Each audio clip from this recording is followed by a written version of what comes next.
banks of the historic Danube River lies the beautiful city of Budapest, which is in reality a combination of what was formerly two cities. Buda on the left bank of the Danube and Pest on the right, as we see it here.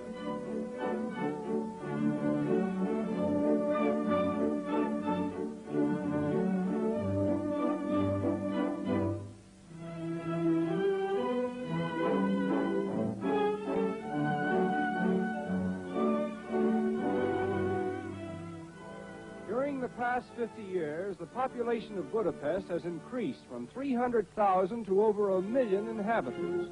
And being the capital city, it supports one of the largest houses of parliament in the world. A fitting home for the government of a nation that has lived through over 1,000 years of interesting history. And this reminds us that Hungary was formerly an important part of the great Austro-Hungarian Empire, which was disintegrated as a result of the last war, all of which is uniquely illustrated by a floral map in Liberty Square. The section shown with light flowers represents Hungary as it is today, and the boundaries designated by red flowers shows it as it was before the Treaty of Trianon. Naturally, the people of Hungary are determined to have this treaty revised, and until it happens, they claim a flag will hang at half-mast beside the floral map in Liberty Square. One of the most colorful buildings in Budapest is the so-called storehouse of the Hungarian Archives. It contains many priceless manuscripts and state documents, as well as precious examples of Hungarian art and craftsmanship.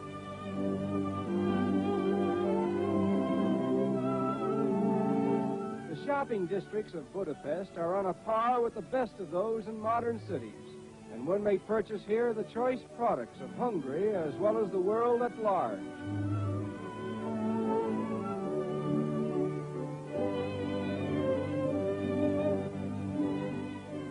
Budapest is one of the few large cities in the world that has not yet suffered from the extreme inconveniences of traffic congestion, and this may account somewhat for the broad and dramatic gestures of the traffic policemen.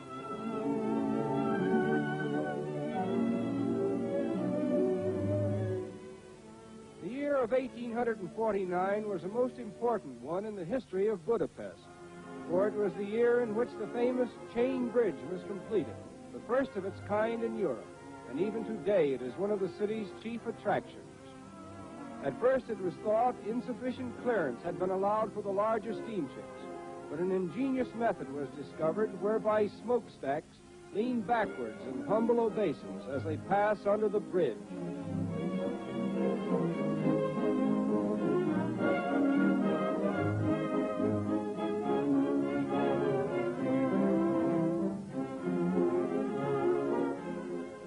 Impressively situated upon a hill in the Buddhist section of the city stands the Royal Palace, built in the latter part of the 18th century during the reign of Queen Maria Theresa.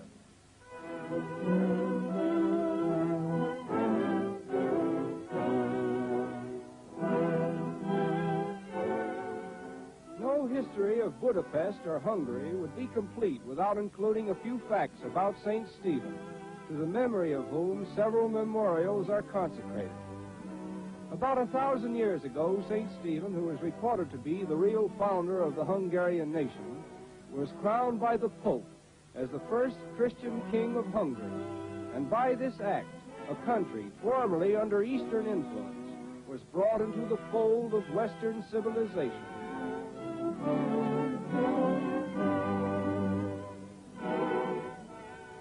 According to tradition, this church was founded by St. Stephen, and it is known today as the Coronation Church.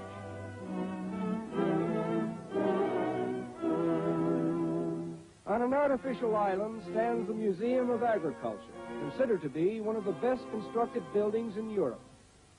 Budapest is noted for its colorful outdoor restaurants, where the spirit of gaiety and hospitality mingles with the spirit of music.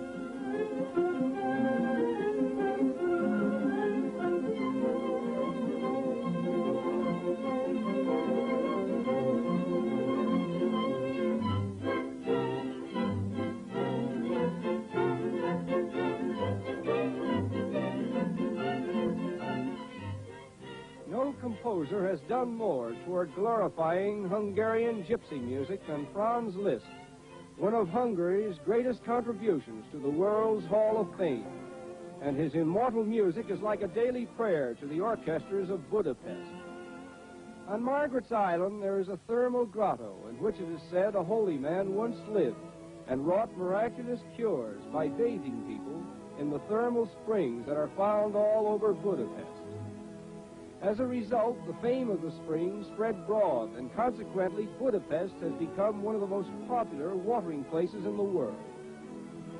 This is one of the largest outdoor swimming pools on Margaret's Island, and although it is kept intact by artificial walls, its water supply comes from natural springs under the floor of the pool. It is estimated that 5 million gallons of water flow from Budapest's numerous and variegated springs every day. There are about 80 outdoor swimming pools, and one of the most popular of them is known as St. Gellert's, where artificial waves are created by a mechanical device at the far end of the pool. And now, let there be waves.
This doesn't seem to be the proper time to say farewell to beautiful Budapest. But that's just one of the hardships of world traveling for those who must always give way to the limitations of time.